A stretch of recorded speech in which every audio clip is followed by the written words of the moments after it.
উপাচার্যহীন দক্ষিণ দিনাজপুর বিশ্ববিদ্যালয়ের পরিকাঠামোগত উন্নয়নে এবার সরব বালুরঘাটের বিজেপি বিধায়ক অশোক লাহিড়ী। রাজ্য শিক্ষা দপ্তরের হস্তক্ষেপে দ্রুত সমস্যা সমাধান হবে বলেও তিনি আশাবাদী। প্রসঙ্গত, অস্থায়ী জায়গার ওপর কয়েক বছর আগে চালু হয়েছে দক্ষিণ দিনাজপুর বিশ্ববিদ্যালয়, যার নেই কোনো স্থায়ী ক্যাম্পাস। 21-22 সালে বরাদ্দকৃত অর্থ ব্যবহার করা হয়নি এখনো। এছাড়াও 5টি বিষয়ে নেই পঠন পাঠনের ব্যবস্থা।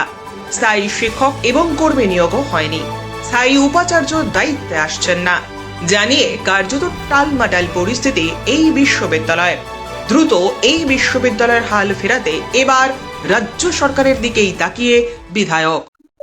আমাদের দক্ষিণ দিনাজপুর জেলার অধিবাসীরা, বিশেষত বালুরঘাটের যারা অধিবাসী, তাদের একটা প্রত্যাশা ছিল।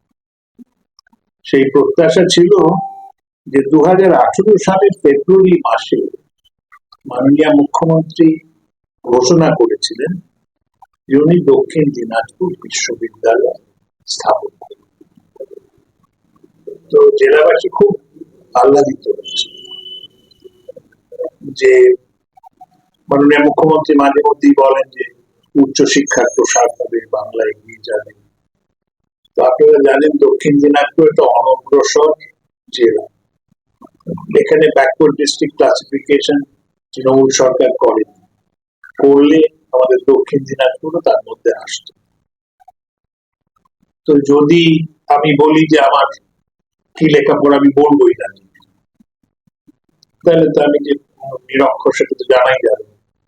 তো যাই হোক, 2018 সালের পর প্রায় 7টি বছর কাটতে চলল, 2025 এসে গেল। তার মধ্যে অনেক কিছু হয়েছে, যেমন 2018 সালের 31শে জুলাই ইউনিভার্সিটি গ্রান্টস কমিশন অর্থাৎ ইউজিসি দক্ষিণ দিনাজপুরকে বিশ্ববিদ্যালয়ে অ্যাফিলিয়েশন করেছে, সেটাও হয়েছে। তারপর দক্ষিণ দিনাজপুরের বালুরঘাট পুলিশ স্টেশনে হাজিপুর মৌজায় একটা জমি 11.07 একর নির্ধারিত হয়েছে।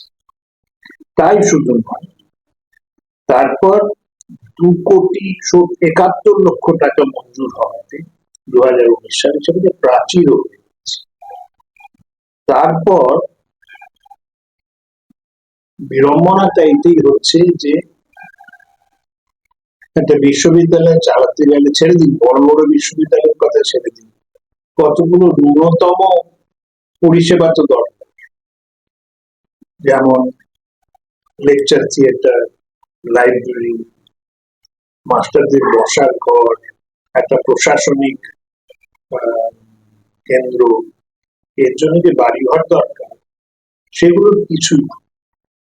আপনারা এটাও জানেন যে গত 1 মাস 1.5 মাস হলো বোধহয় কোনো উপাচার্য নেই। তো 7টি বছর কেটে গেছে, এখনো কিছু হয়নি। আর এতে আমি দেখতে পেলাম, জানতে পেরেছি, আমার তো বেশি খবর নেই, সেটা হচ্ছে যে 2,27,00,000 টাকা, 2,27,00,000 টাকার একটি যোজনা পশ্চিমবঙ্গ সরকারের গণপূর্ত বিভাগ অর্থাৎ পিডব্লিউডি চিফ ইঞ্জিনিয়ার, বেঙ্গলের চিফ ইঞ্জিনিয়ার প্রমাণীকৃত করেছেন, অর্থাৎ অ্যাপ্রুভ করেছেন। তারপর থেমে গেছে। তো এই অবস্থায় আমি মাননীয় মুখ্যমন্ত্রীর কাছে আবেদন করেছি, শিক্ষামন্ত্রী শ্রী ব্রাত্য বসুর কাছে তার প্রতিলিপি পাঠিয়েছি। তাতে বলেছি যে আমার স্বনির্বন্ধ অনুরোধ, আমি যেহেতু বিরোধী পক্ষের উনি যে আগ্রহের সাথে দক্ষিণ দিনাজপুর বিশ্ববিদ্যালয় ঘোষণা করেছিলেন 7 বছর আগে, সেই একই আগ্রহের সঙ্গে পরিষেবাগুলো তৈরি করুন, যাতে আমাদের যে আনন্দ হয়েছিল যখন উনি ঘোষণা করেছিলেন এই বিশ্ববিদ্যালয় কাজ করুক, বিশ্ববিদ্যালয় শুরু হোক সুষ্ঠুভাবে। আমাদের বহুদিনের যে পুরাতন একটা ক্ষোভ, একটা অভাব, সেই অভাব দূর, সেইটি আপনাদের জানানোর জন্য। আপনারা সংবাদ মাধ্যমে আছেন, আপনারাই হচ্ছেন আমাদের চোখ, কান, মুখ।